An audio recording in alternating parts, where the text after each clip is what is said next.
Middle education के एक धमाकेदार वीडियो में आपका स्वागत है। जैसे कि आप सबको पता है स्टूडेंट कि 5 फरवरी के दिन कक्षा 10वीं के हिंदी विषय का परीक्षा होना है।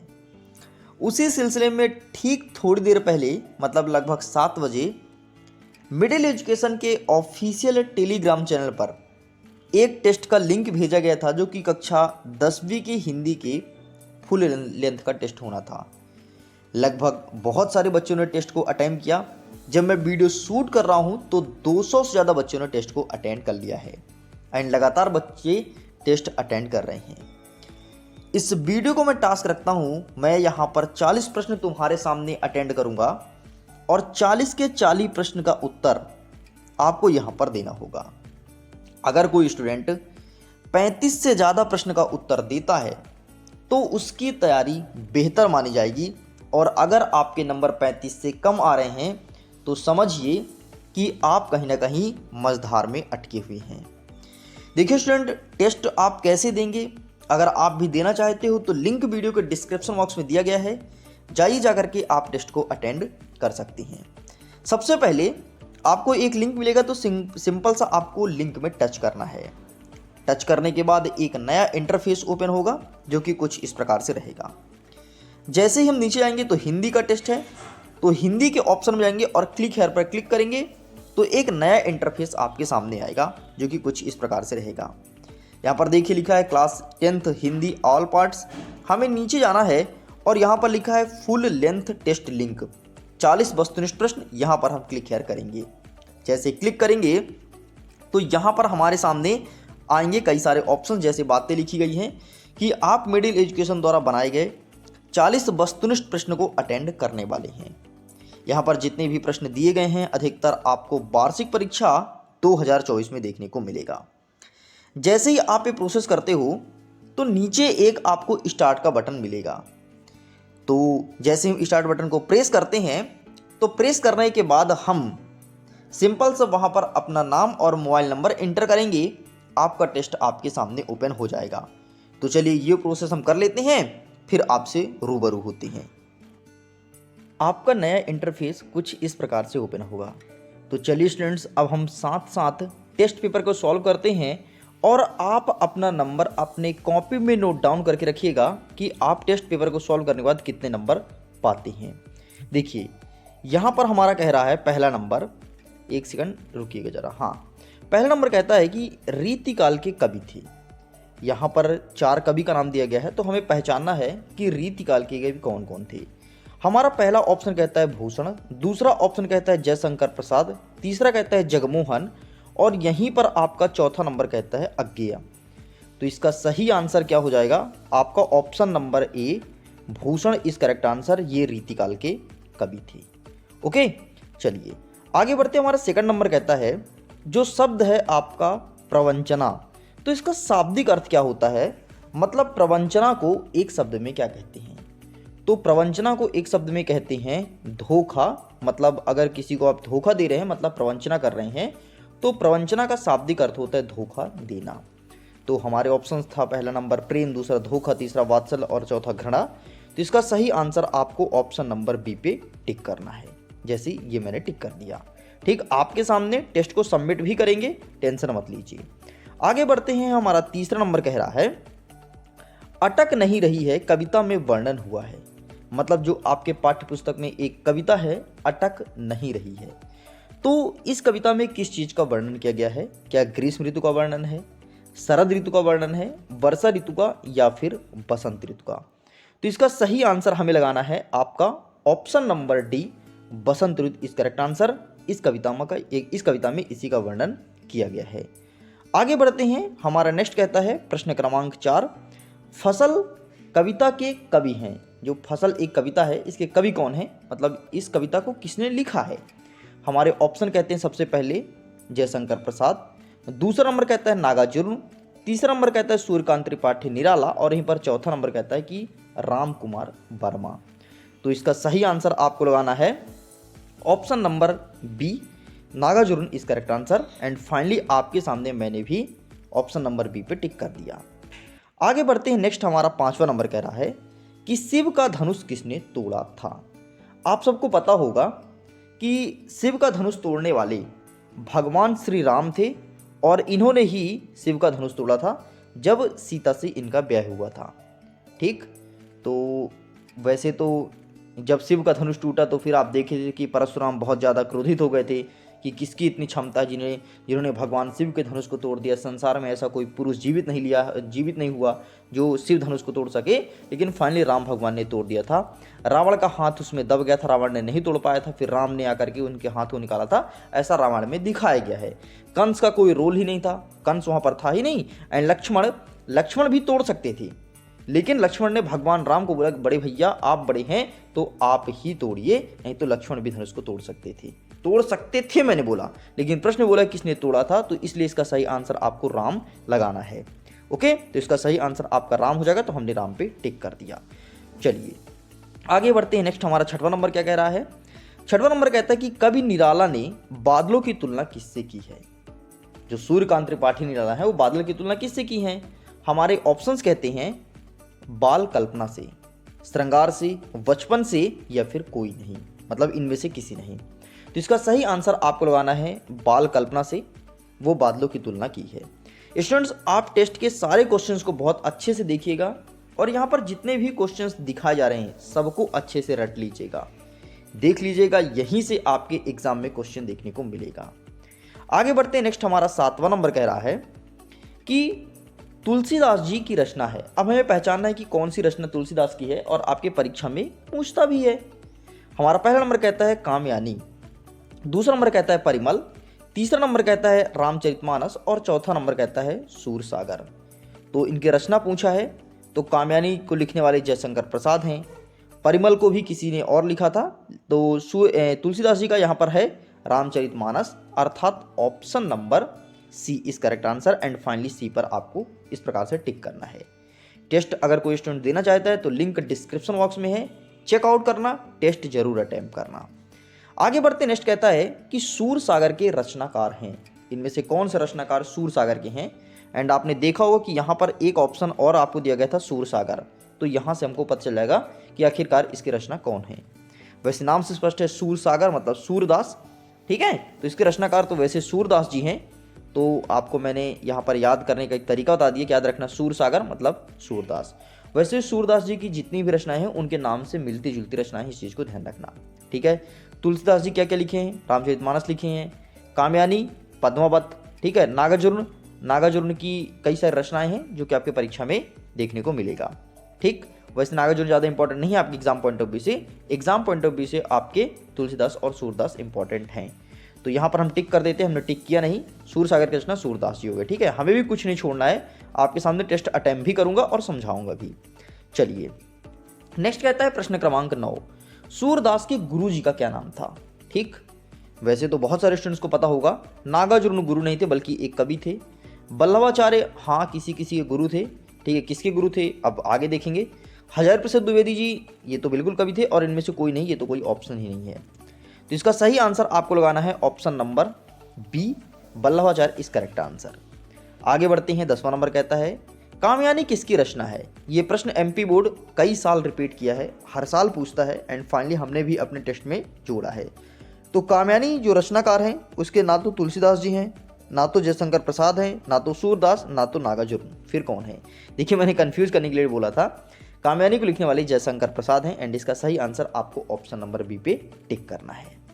आगे बढ़ते हैं। प्रश्न क्रमांक 11 कह रहा है कि प्रसिद्ध कहानीकार हैं। यहाँ पर जितने भी हैं वो सभी कहानीकार ही हैं, लेकिन जो प्रसिद्ध हैं जो बहुत फेमस हैं वो कौन है। बच्चा बच्चा जानता है, इनकी रचना गोदान को भी सब जानते हैं।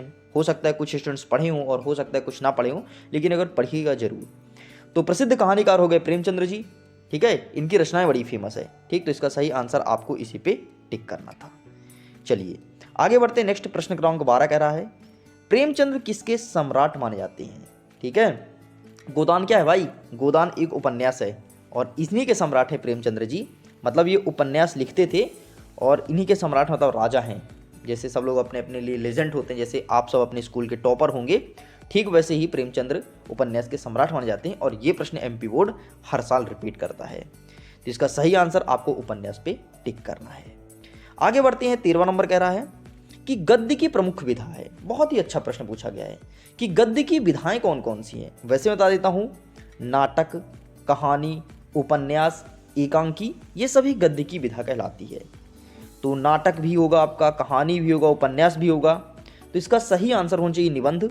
वैसे प्रश्न में प्रिंट मिस्टेक है, सॉरी टाइप मिस्टेक है। गद्य की प्रमुख विधा, ये तीनों गद्य की प्रमुख विधा है, लेकिन निबंध जो है वो गद्य की विधा नहीं है। तो प्रश्न में मिस्टेक है, मैं प्रश्न को एडिट करवा दूंगा, लेकिन फाइनली अभी तो इसमें गलतियां देखने को मिल गई। तो गद्य की प्रमुख विधा नहीं है ऐसा प्रश्न चाहिए, तो इसका सही आंसर आपको निबंध पे टिक करना था। ओके, तो इस प्रकार से अगर आपकी तैयारी बेहतर रहेगी ना, तो आप प्रश्न भी समझ पाएंगे कौन सा प्रश्न सही है, कौन सा प्रश्न गलत है। अच्छा, आप कितने नंबर का सही कर रहे हो बताना जरूर कमेंट सेक्शन में लिख करके। अगर कोई स्टूडेंट 35 प्लस मार्क्स लेकर के आता है तो समझिए आपकी तैयारी बेहतर है और टॉपर आप ही बनने वाले हो।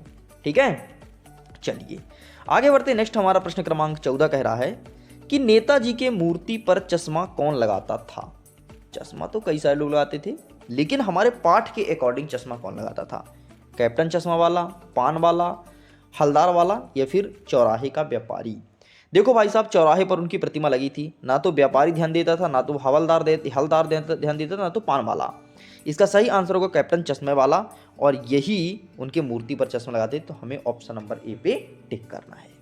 चलिए आगे बढ़ते हैं। नेक्स्ट हमारा 15 नंबर। आपके कितने सही हो रहे हैं आप कॉपी में लिखिएगा और कमेंट सेक्शन में लिख करके बताना जरूर। मैं बार बार बोल रहा हूँ, देखता हूँ कि 35 प्लस कौन कौन स्टूडेंट मार्क्स गेन कर पाते हैं। नेक्स्ट कहता है हमारा 15 नंबर, काशी किसकी पाठशाला है? हमारे ऑप्शंस कहते हैं विधि शिक्षा की, या फिर संस्कृति की, व्यवसाय की, या राजनीति की। तो इसका सही आंसर आपको लगाना है ऑप्शन नंबर बी, संस्कृति की, अर्थात यही सही उत्तर हो जाएगा। काशी संस्कृति की पाठशाला है। आगे बढ़ते हैं। नेक्स्ट 16 नंबर, बाल गोविंद भगत क्या काम करते थे? या तो फेरी लगाते थे, या फिर खेती बाड़ी करते थे, मिठाई बनाते थे, फिर दुकान करते थे। तो जो इस चैप्टर को अच्छे से पढ़ा होगा वही आंसर बता पाएगा। तो बाल गोविंद भगत जो थे वो खेती बाड़ी करते थे, अर्थात ऑप्शन नंबर बी इस करेक्ट आंसर। आगे बढ़ते। नेक्स्ट हमारा 17 नंबर कह रहा है कि बिस्मिल्लाह खां का जन्म हुआ था। इनका जन्म कहाँ हुआ था? हमारे ऑप्शंस कहते हैं काशी में, गया में, डुमराव गांव में, या फिर अनवास में। तो इसका सही आंसर आपको लगाना है ऑप्शन नंबर सी, डुमराव में इनका जन्म हुआ था बिस्मिल्लाह खां जी का। ठीक, तो इस प्रकार से 17 नंबर का प्रश्न भी कंप्लीट होता है। आगे बढ़ते हैं। 18 नंबर कहता है कि सूरज कब निकलेगी के लेखक कौन है? एक पाठ है आपकी किताब में, सूरज कब निकलेगी, इसके लेखक कौन है? अब हमारे यहाँ से ऑप्शन स्टार्ट होते हैं, जैसे हजारी प्रसाद द्विवेदी, स्वयं प्रकाश, सर्वदयाल सक्सेना, या फिर राम वृक्ष बेनीपुरी। तो इसका सही आंसर हो जाएगा आपका ऑप्शन नंबर बी, स्वयं प्रकाश इस करेक्ट आंसर, और हमें भी यही टिक करना है। Got it. आगे बढ़ते हैं। Next 19 number. 19 नंबर कहता है कि फूलों का कुर्ता के रचनाकार कौन है? ठीक, इसका आंसर जिसको पता है तो कमेंट सेक्शन में बताइए फटाफट। फूलों के कुर्ता के रचनाकार कौन है? हमारे ऑप्शंस नंबर फर्स्ट कहता है यशपाल, दूसरा नंबर कहता है स्वयं प्रकाश, तीसरा नंबर कहता है कि सर्वेश्वर दयाल सक्सेना, चौथा नंबर कहता है कि भवंत आनंद कौशल्यान। तो इसका सही आंसर लगाना है ऑप्शन नंबर ए, यशपाल इस करेक्ट आंसर, ये इनके रचनाकार हैं। आगे देखते हैं 20वां नंबर। इसका आंसर जिसको पता है कमेंट सेक्शन में लिख करके फटाफट बताइए। 20वां नंबर कहता है कि लेखक स्वयं प्रकाश जी का जन्म हुआ। फटाफट लिखिए कमेंट सेक्शन में। तो इसका सही आंसर हो जाएगा आपका गुजरात में, झारखंड में, सागर में, फिर इंदौर में। तो लेखक स्वयं प्रकाश इंदौर के रहने वाले थे, मतलब वो हमारे मध्य प्रदेश के ही निवासी थे। ठीक है, वैसे सागर भी मध्य प्रदेश में आता है, लेकिन गुजरात और झारखंड अलग अलग है। ठीक, तो इसका सही आंसर आपको ऑप्शन नंबर डी, इंदौर पे टिक करना है। फाइनली मैंने भी टिक कर दिया। नेक्स्ट आगे बढ़ते हैं। हमारा 21वां नंबर कहता है कि महाभोज के लेखक का क्या नाम? मनु भंडारी, यशपाल, बाल गोविंद, या फिर इनमें से कोई नहीं। इसका सही आंसर किसको पता है प्लीज कमेंट सेक्शन में अटेम्प्ट जरूर कीजिएगा। इसका सही आंसर हो जाएगा option number A, Manu Bhandari is correct answer, and हमने भी मनु भंडारी पे टिक किया। इसी प्रकार से आप भी टेस्ट दे सकते हैं, टेंशन मत लीजिए, लिंक डिस्क्रिप्शन बॉक्स में चेकआउट जरूर कीजिएगा।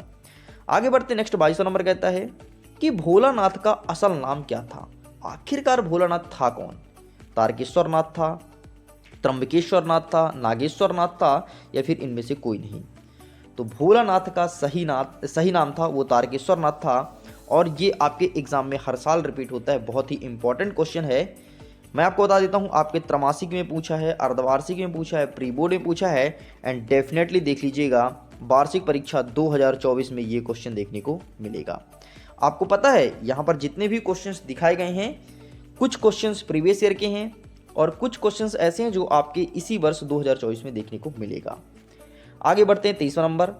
बाल तारकेश्वर को उनके पिता टीका लगाते थे। किस चीज़ का टीका लगाते थे? और इसका आंसर बहुत सारे बच्चों ने गलत दिया है। जो टेस्ट अटेम्प्ट कर चुके हैं लगभग 200 ज़्यादा बच्चों ने, उन्होंने इसका आंसर गलत दिया है भाई। चंदन का, रोली का, कुमकुम का या भभूत का। तो तारकेश्वर नाथ के पिता जो टीका लगाते थे बेटा, वो लगाते थे भभूत का। गलतियां मत करो, बहुत छोटी छोटी गलतियां तुम करते हो, ठीक है। यही इसका सही आंसर होगा। बहुत सारे लोग चंदन लगा के आ रहे हैं, बहुत सारे कुमकुम, है ना। इस चीज़ को ध्यान रखिएगा। चलिए आगे बढ़ते हैं। Next 24वां number. 16 छतों वाला घर रचना है। ये किसकी रचना है? ठीक, ये घर कोई नहीं है, ये एक रचना है जो कि तारकेश्वर नाथ, कमलेश्वर नाथ, भोलानाथ, या फिर कोई नहीं, इनमें से किसकी रचना है? तो इसका सही आंसर आपको लगाना है ऑप्शन नंबर बा, कमलेश्वर नाथ इस करेक्ट आंसर। इन्हीं की ये रचनाएं हैं। आगे बढ़ते हैं 25वां नंबर। 25वां नंबर कहता है कि हिमालय की तीसरी सबसे बड़ी चोटी कौन सी है? देखो, हिमालय में कई सारी चोटियां हैं।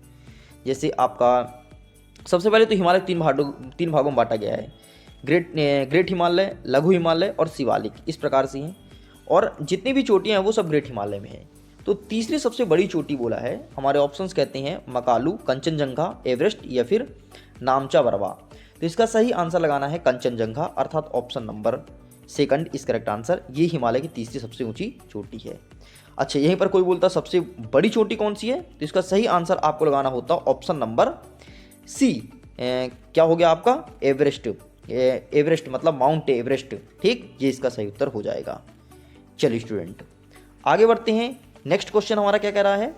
नेक्स्ट कह रहा है 26 नंबर। माता पिता में कौन सा समास होगा? आंसर कमेंट सेक्शन में फटाफट लिखिए जिसको पता है। तो पहला नंबर कहता है हमारा दिगु, दूसरा कहता है कर्मधारय, तीसरा तत्पुरुष और द्वंद्व। तो इसका सही आंसर हो जाएगा आपका द्वंद्व समास, माता पिता। इसका समास विग्रह बनेगा माता और पिता, ठीक। जब दोनों शब्द समान अर्थ रखते हो या फिर उतने ही इंपॉर्टेंस रखते हो तो वहाँ पर आपका कहलाता है द्वंद्व समास। अच्छा, द्विगु समास जितने होते हैं सब संख्यावाची होते हैं। जैसे मैंने बोला दशानन, ठीक, तो 10 सिर का समूह, या फिर मैंने बोला आपसे चौराहा, 4 राहों का समूह, ये सारे सारे द्विगु समास में आते हैं। बाकी तत्पुरुष में पहला पद प्रधान होता है और कर्मधारय जो होता है वो जिनका अर्थ बड़ा निकलता है, जैसे पीताम्बर, पीला जिसका अंबर, इस प्रकार से कर्मधारय समास में आते हैं। और कुछ एग्जाम्पल बहुप्रिय से भी मैच करते हैं, इस चीज़ को ध्यान रखिएगा। Got it? ये भी हमारा कंप्लीट होता है। तो इसका सही आंसर आपको पता चला ना, द्वंद्व समास होगा। चलिए जी आगे बढ़ते। नेक्स्ट कहता है हमारा 27वां नंबर। नीलांबर में कौन सा समास होगा? नीलांबर, सबसे पहले आप इसको करो समास विग्रह। अगर विग्रह कर पाओगे तभी बता पाओगे। हमारा ऑप्शन नंबर फर्स्ट कहता है कर्मधाराय, सेकंड नंबर द्वंद्व, तत्पुरुष और दिगु। तो नीलांबर, नीला है जिसका आंबर, अर्थात कर्मधाराय समास, ये आपका सही उत्तर हो जाएगा। तो हमें यहाँ पर कर्मधारय पर टिक करना है। आगे बढ़ते हैं। 28वां नंबर कहता है कि वाच्य कितने प्रकार के होते हैं? तो वाच्य होते हैं बेटा 3 प्रकार के, ठीक। कृतवाच्य, कर्मवाच्य, भाववाच्य। इस प्रकार से आपको 3 पे टिक करना था। बहुत ही सिंपल प्रश्न पूछा गया था एंड ये एमपी बोर्ड कई साल रिपीट करता है इस क्वेश्चन को, कई बार पूछा है, इसलिए इस प्रश्न को ध्यान रखना है। आगे बढ़ते नेक्स्ट 19 नंबर। वाह, एमपी बोर्ड का पसंदीदा क्वेश्चन, हर साल पूछता है, हर साल रिपीट करता है एंड इस बार भी देखिए चमका दिया है आपके बोर्ड एग्जाम के पेपर में। रसाक्तम वाक्यम काव्यम, अर्थात रसयुक्त वाक्य ही काव्य है, इसको कहने वाले थे विश्वनाथ जी, अर्थात ऑप्शन नंबर ए को टिक करना है, ठीक है। जगन्नाथ के अनुसार रस का परिभाषा दूसरा है, भरत मुनि ने दूसरा दिया था, भामा ने कोई रस का परिभाषा ही नहीं दिया था। तो इसका सही आंसर आपको विश्वनाथ पे टिक करना है। एंड फाइनली मैंने भी आपके सामने कर दिया, ठीक। मैं भी अटेम्प्ट कर रहा हूँ तुम्हारे सामने टेस्ट को। चलिए जी आगे बढ़ते हैं। चौपाई में कितनी मात्राएं होती हैं? आपको पता है चौपाई जो है मात्रिक छंद है, क्योंकि उसमें मात्रों की गणना की जाती है एंड उसमें ना तो 14 होती, ना तो 24 होती, ना तो 20। इसका सही आंसर 16। चौपाई में 16 मात्रा होती है एंड इसे आपको टिक करना है। इस प्रकार से अभी तक हमने 30 क्वेश्चंस को अटेंड कर लिया। आपके कितने सही हुए हैं कमेंट सेक्शन में बताइए जरूर, जब आपका पूरा टेस्ट कंप्लीट हो जाता है तो। Got it? चलिए बेटा आगे बढ़ते हैं। नेक्स्ट कहता है हमारा 31 नंबर। 10वें रस का नाम क्या है? बहुत ही बेहतरीन प्रश्न पूछा है। हर साल पूछता है कि 10वें रस का नाम क्या है। क्या श्रृंगार है, क्या वीर है, भयानक है या वात्सल्य है। एक चीज़ बताऊं, आपको पहले रस का नाम पता होना चाहिए, 10वें रस का और 11वें रस का, बस इतना तुमको पता होना चाहिए, तुम्हारा काम हो जाएगा। इस प्रकार से भी प्रश्न तुम्हारी परीक्षा में आते हैं। इसका सही आंसर लगाना है वात्सल्य रस। इसका अस्थायी भाव होता है वत्सल्य।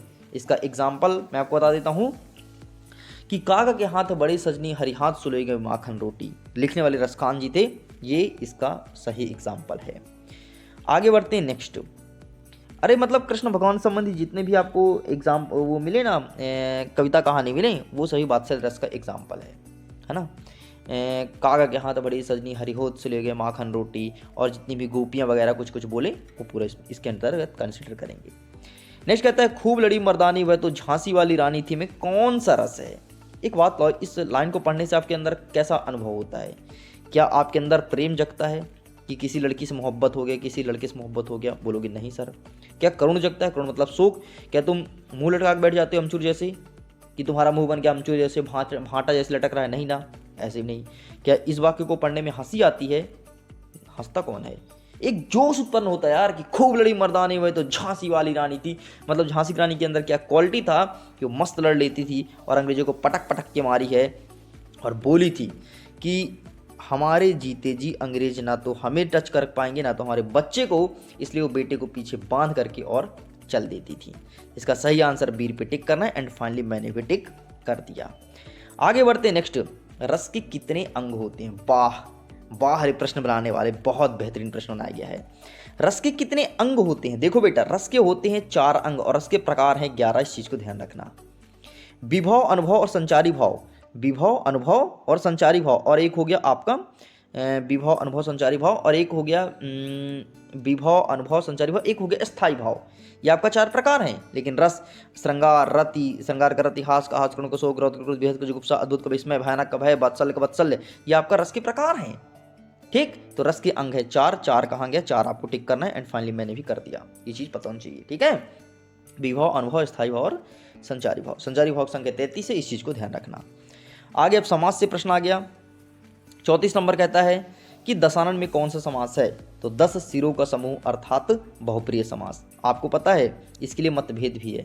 कुछ लोग इसे कर्मधारय समास में भी कंसिडर करते हैं। सॉरी, कर्मधारय नहीं, कुछ लोग इसे द्विगु समास में कंसिडर करते हैं, एंड कई सारे बुक में द्विगु समास भी लिखा मिलता है। कोई दिक्कत नहीं। अगर द्विगु और बहुप्रिय ऑप्शन में है तो आपको बहुप्रिय लगाना है। वैसे ऑप्शन में दोनों देगा नहीं, इतना लड़ाई नहीं कर पाएगा, नहीं तो लड़ाई हो जाए। 2 स्टूडेंट्स पढ़ने वाले बैठे हों, एक बोले द्विगु है, दूसरा बोले बहुप्रिय है, मारपीट हो जाए, 2 चौथियारा एक दूसरे को मारे और अंतिम इसका सही आंसर मिले आपका बहुप्रिय समास। तो अगर ऐसा कुछ होता है तो बहुप्रिय ही टिक करिएगा। इसके पीछे लड़ाई है, और हम बस नहीं, विद्वान भी लड़ाई कर रहे हैं। ठीक है, हम लोग लड़ाई नहीं करते, हम लोग केवल पढ़ते हैं। विद्वान लोग जो बनाते हैं, जो डिसाइड करते हैं, वो भी लड़ाई कर रहे हैं। कोई कहता है द्विगु तो कोई कहता है कर्मधारय, क्योंकि दोनों रूल्स को फॉलो करता है ना। एक्सेप्शनल अपवाद रहते हैं कहीं ना कहीं। चलिए आगे देखते हैं 35 नंबर। वह धीरे धीरे चलने लगा। इस वाक्य में क्रिया विशेषण का भेद है। वह धीरे धीरे चलने लगा, यह आपका रीतिवाचक वाक्य है, एंड यही आपको टिक करना है, एंड फाइनली मैंने भी टिक कर दिया। आगे बढ़ते हैं 36 नंबर कहता है प्रतिमा बनाने वाले का नाम था। कौन सा प्रतिमा? वही प्रतिमा जो प्रतिमा चौराहे पर टंगी हुई थी। तो इसको बनाने वाले का नाम था मोतीलाल, अर्थात ऑप्शन नंबर सी हमें टिक करना है। ना तो भोलानाथ था, ना तो हीरानाथ था, ना तो श्यामलाल था। मोतीलाल इसका सही उत्तर हो जाएगा।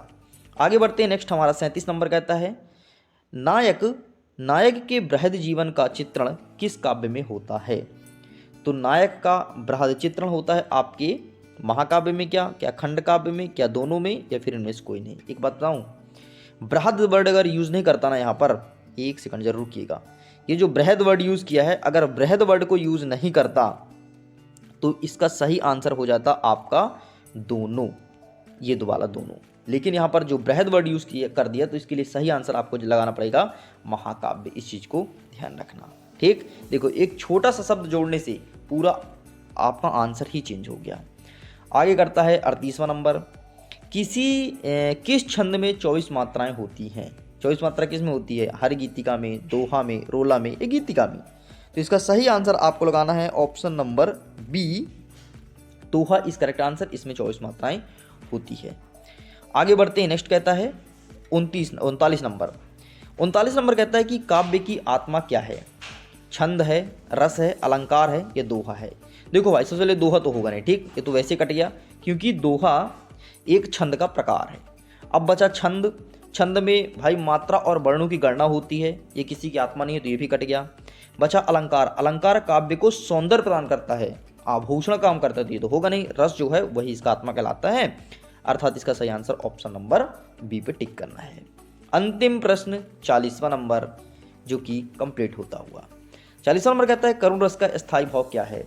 आपको एक चीज़ पता होनी चाहिए, रस के जितने भी रस हैं 11 के 11, उनका स्थायी भाव आपको पता होना चाहिए। अच्छा, 11वां रस कौन सा पता है? भक्ति है, पता होना चाहिए भाई, नहीं तो 11 रस तुमको पता ही नहीं, भक्ति है, ठीक है। चलिए, तो करुण का शोक होगा, तो इसका सही आंसर आपको शोक से मैच करना है। तो इस प्रकार से पूरे टेस्ट को मैंने अटेम्प्ट कर लिया। देख लीजिए, आपके सामने पूरे क्वेश्चन अटेंड किया हूँ, समझाया भी हूँ जितना जैसा हो सका है। जो प्रश्न आपके एग्जाम में देखने को मिलेगा उसको भी बता दिया हूँ। और अगर इस टेस्ट को बहुत अच्छे से अगेन सॉल्व करते हो, अगर कोई क्वेश्चन आपसे नहीं बन रहा उसे अच्छे से प्रिपेयर कर लो, क्योंकि यहाँ से बहुत सारे क्वेश्चन हूबहू देखने को मिलेगा।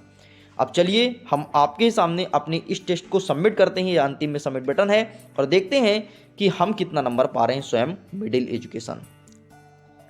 तो आपके सामने टेस्ट को कर दिया हमने सबमिट, एंड ये फाइनली हमारा टेस्ट सबमिट हो गया। अब हम अपना रिजल्ट चेक करेंगे। तो इस प्रकार से आपका रिजल्ट ओपन होगा, और ऐसे डेली ही टेस्ट लिया जाता है। अगर इस टेस्ट में आपका रिस्पांस अच्छा रहा तो फाइनली कंटिन्यू इसी प्रकार टेस्ट को किया जाएगा। तो देखिए स्टूडेंट्स, यहाँ पर हमने नाम लिखा था जीसी, ठीक, ऐसे कुछ भी तुम नाम दे सकते हो, लेकिन अपना रियल नाम देना। मेरा रियल नाम जीसी है, इसलिए मैंने रियल नाम अपना सबमिट किया था। अब देखिए यहाँ पर आपका दिखेगा कि आपने कितने करेक्ट किया। 100% हमने करेक्ट किया, मतलब 40 में 40 नंबर आए थे। देख लीजिए 40/40 आया है, 100% मार्किंग हुई है। जितने गलत होते तो गलत दिख जाता, और जितने आप स्किप क्वेश्चन करते तो स्किप वाले दिख जाते। और यहाँ पर क्या लिखा है नोट में, this score is not final. अरे भाई, ये फाइनल स्कोर नहीं है, मतलब अभी क्या करना पड़ेगा। अच्छा, this score is not final, ठीक है। आगे देख सकते हैं, इस प्रकार से आपको सही आंसर भी दिखाया जाएगा पूरे क्वेश्चंस की। इसका पीडीएफ भी तुम डाउनलोड कर सकते हो, अपने पास रख सकते हो। ओके, मैं उम्मीद करता हूँ वीडियो काफ़ी पसंद आया होगा। देखिए यहाँ से आप पीडीएफ को प्रिंट कर सकते हैं, ये देखिए कुछ इस प्रकार से।